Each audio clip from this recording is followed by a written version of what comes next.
जाण्यासाठी जसं एखादं कोर्ट कचेरीचं काम असेल किंवा ऑफिशियल काम असेल, चक्रा माराव्या लागतात, खूप चक्रा माराव्या लागतात, आहे की नाही? तसं वारंवार देवही पाहतो, मैं यदि तेरा काम करूं प्यारे तो तू मेरी मंदिर में कितनी बार आया है, तूने मेरा नाम कितनी बार लिया है, तूने मुझे बेल का पत्ता जीवन में कितनी बार चढ़ाया है। माँ ने कहा ले भाई एक बेल का पत्ता चढ़ा, तेरे जान पे तो नहीं आया। क्यों? क्योंकि तो मोबाइल खेल रहा था, मोबाइल खेलते खेलते तेरे जान पे तो नहीं आया। तो तूने जीवन में कितनी बार मुझे बेल का पत्ता चढ़ाया है, कितनी बार भस्म लगाया है, कितनी बार जल चढ़ाया है, कितनी बार गंगा जल का अभिषेक किया है, कितनी बार गन्ने के रस का अभिषेक किया है, कितनी बार दही का अभिषेक किया है, कितनी बार मुझे चूरमे का भोग बताया है, कितनी बार मुझे खीर का भोग बताया है, कितनी बार मुझे गेहूं के आटे का हलवा। याद रखिए, महादेव सूजी का हलवा नहीं खाते, शिव महापुराण में लिखा है इस बात को, गेहूं के आटे का हलवा। ध्यान रखिए, नोट कर लीजिए। इतने उपाय बताऊंगा भगवत कृपा से जो आज तक आपने टीवी पर भी नहीं सुने हैं। कल से आप भी कहेंगे कि महाराज इतने उपाय बताए जाएंगे कि टीवी पर भी आपने सुने नहीं हो आज तक। महादेव, तीनच गोष्टी महादेवाला प्रिय आहे, काही देऊ नका, नाव सांगा त्या तीन गोष्टीचं, तीनच गोष्टी। महादेव कहते हैं मत 56 भोग दो मुझे, वो तो कृष्ण खाता है ना रोज 4-4 टाइम। कृष्ण की भक्ति बड़ी महंगी है प्यारे, पूरा चकाचक लगता है। कृष्ण की भक्ति करने वाला वक्ता मैं भी यदि भागवत की कथा करूं तो शेरवानी पहन करके बैठ जाता हूं, लेकिन महादेव कहते हैं पहन लिया तो कोई बात नहीं, लेकिन मेरा भक्त महादेवाला पांढरे कपडे आवडतात। लक्षात ठेवा, विसरून जाईल, सांगायला खूप आहे, टाइम कमी आहे, इसलिए सफेद, पण रोज घालणं शक्य नाही, कमीत कमी 2-4 दिवस शक्य होईल।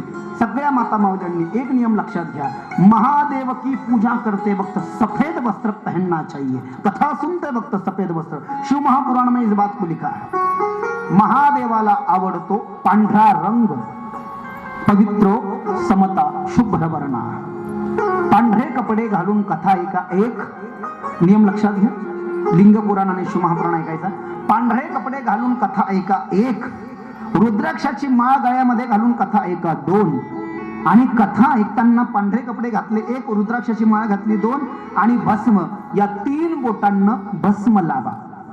सकाळी जर का भस्म लावत असाल तर सकाळी भस्म लावताना त्याच्यामध्ये पिवळं चंदन मिक्स करा, हे लिहिलंय शिव महापुराणामध्ये। दुपारी भस्म लावत असाल तर त्या पांढऱ्या भस्मामध्ये केशरी चंदन मिक्स करा, आणि संध्याकाळी जर का भस्म लावत असाल तर फक्त आणि फक्त ओनली वन पांढरं भस्म लावा। भस्म लावताना पुन्हा लक्षात घ्या, चूक होता कामा नाही, भस्म कभी भी सूखा नहीं लगाया जाता, भस्म कधीही कोरडं लावू नये। महादेवालाही आणि स्वतःलाही आणि गुरुलाही आणि देवालाही याच्या आधी माहीत नसेल तर दोष नाही, माहिती झाल्यावर जर का नाही आपण पद्धत व्यवस्थित त्याचा अवलंब केला तर दोष उत्पन्न होता। मैं बता रहा हूं, कोई घबराने की बात नाही। आतापर्यंत मग बरेच जण काय होतं, सांगायला गेले की माता मावल्या लगेच मग अरे आपण तो कोल्डच लावत होतो, लगेच माता मावल्या घबरतात। पता नहीं तो कोई दोष नहीं, मेरी बात की ओर ध्यान दीजिए। यदि आज तक पता नहीं तो कोई दोष नहीं, लेकिन अब पता चल गया ना आपको, और आपके सामने यदि कोई सूखा भस्म लगा रहा है का, त्याचं कारण आहे का? कोरडं भस्म जे आहे, कोरडं फक्त बुक्का लावल्या जातो, अबीर आणि गुलाल लावल्या जातो, आणि कोरडं फक्त आमची एखादी माता माऊली कोरडं हळदी कुंकू देवाच्या चरणात वाहू शकते। महादेवालाही हळदी कुंकू चालत नाही, लिंग स्वीकार नहीं करता हळदी कुंकू का। वो जो लिंग की पत्नी है ना महादेवी पार्वती, जो वेदिका है, जो महादेव के साथ में है, पार्वतीच्या वेदिकेच्या बाजूला साइडला जे त्रिकोणी टाइप नसतं का दोन्हीला, ते पार्वतीचं स्नान है। इधर से भी उधर से भी दोनों तरफ हल्दी कुंकुम चढ़ा सकते हैं, नो डाउट। यदि किसी गलत जगह पर चढ़ा दिया तो उसका फल नहीं मिलता प्यारे। तो क्या क्या चढ़ाया जाना चाहिए, क्या क्या चढ़ाया जाना चाहिए महादेव को? भस्म तो महादेव को बड़ा प्रिय है, पण तुम्ही जर का 3 टाइम पाशुपत व्रत करत असाल, पाशुपत व्रत की चर्चा तो शिव महापुराण में ज्यादा है, इसमें नहीं है, इसमें तो बस संकेत है, लेकिन मैं एक दिन जरूर कहूंगा पाशुपत व्रत के बारे में। पाशुपत व्रत यदि आप कर रहे हो 3 साल तक किया जाता है, 2 साल तक, 1 साल तक, 4 महीने, 2 महीने या 5 सोमवार, सबसे कम समय। 3 टाइम नाही, 3 टाइम तर 2 टाइम करत, तर त्यामध्ये सगळ्या पांढऱ्याच गोष्टी म्हणजे पांढऱ्या माळीने जप करावा असं सांगितलंय. पांढरेच कपडे घालावे आणि पांढराच नैवेद्य वस्तूचा महादेवाला दाखवावा आणि आपणही पांढरच खावं. इसे पाशुपत व्रत कहा गया है. या पाशुपत व्रतामध्ये जिथे तुम्हाला पूजा करायची आहे ती जागा एकच पाहिजे. तुम्ही 5 सोमवार जरी व्रत करत असाल, 5 सोमवारी महादेवाची पूजा करताना ज्या ताटलीमध्ये साहित्य घेतले ताटली तीच पाहिजे. लोटा भी वही होना चाहिए. पंचपात्री, उसका जो चम्मच है बोले पंचपात्री जो है वही होनी चाहिए. वो जो लोटा है वो भी वही होना चाहिए. थाली भी वही होनी चाहिए. आणि मग मंदिरामध्ये जर का महादेवाची पूजा करत असाल तर त्याच महादेवाच्या मंदिरात तिथे ती पूजा करावी लागेल. सकाळ दुपार संध्याकाळ 3 टाइम. लक्ष घ्या. तर 3 टाइम पूजा करत असताना भस्म ओलं करायला सांगितलंय. त्याचे मंत्र शास्त्रामध्ये आले आहे. मानस्तोके तनये मान अयोमानो गोषुमाणु अश्वेशुरीरीश वीराणमाणो रुद्र भामितो वदिर हविष्मिंत सदामित्वा हवामहे इति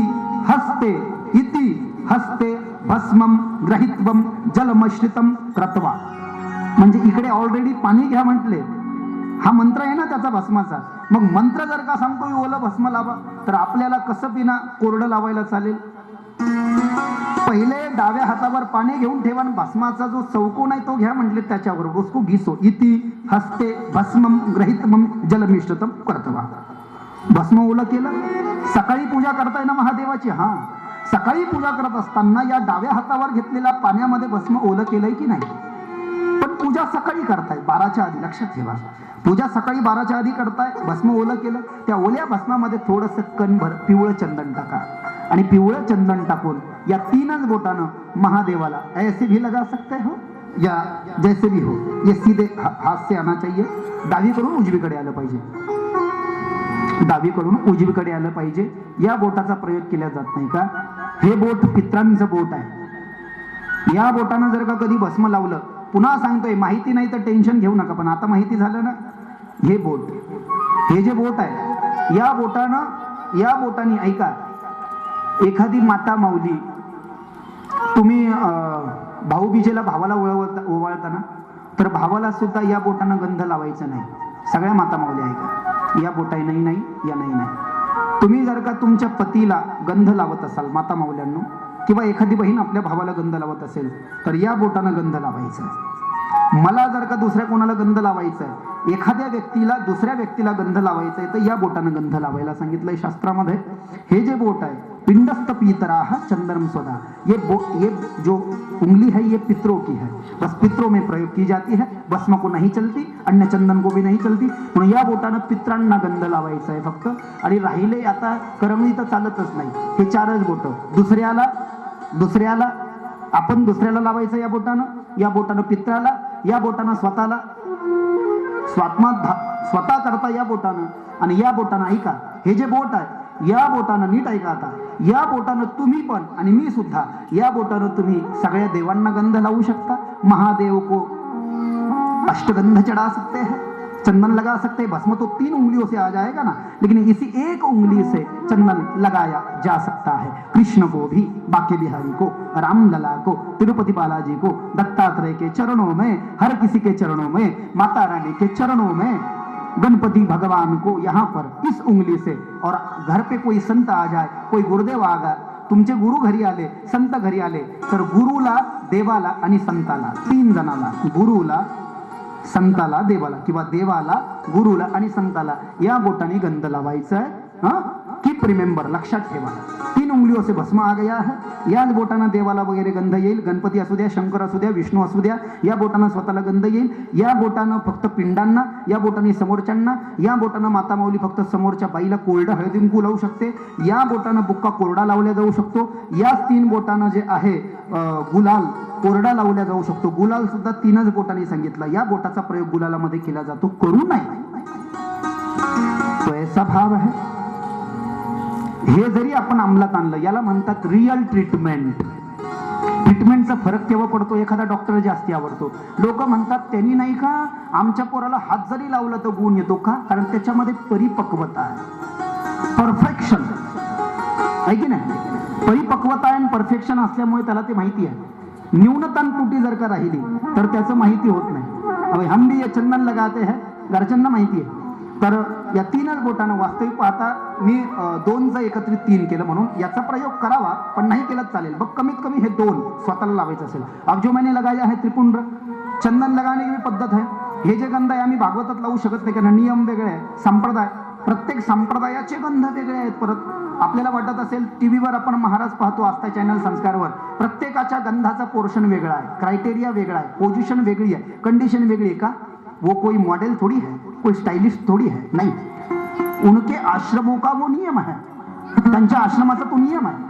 आश्रम ज्यांनी स्थापन केले, शंकराचार्य, जगद्गुरु रामानंदाचार्य, जगद्गुरु रामानुजाचार्य, जगद्गुरु निंबार्काचार्य, जगद्गुरु वल्लभाचार्य, अशा लोकांनी वारकरी संप्रदायाचा गंध वेगळा आहे. पांढर गोपी चंदन असं उभं आणि अष्टगंधन बुक्का, वारकरी संप्रदाय.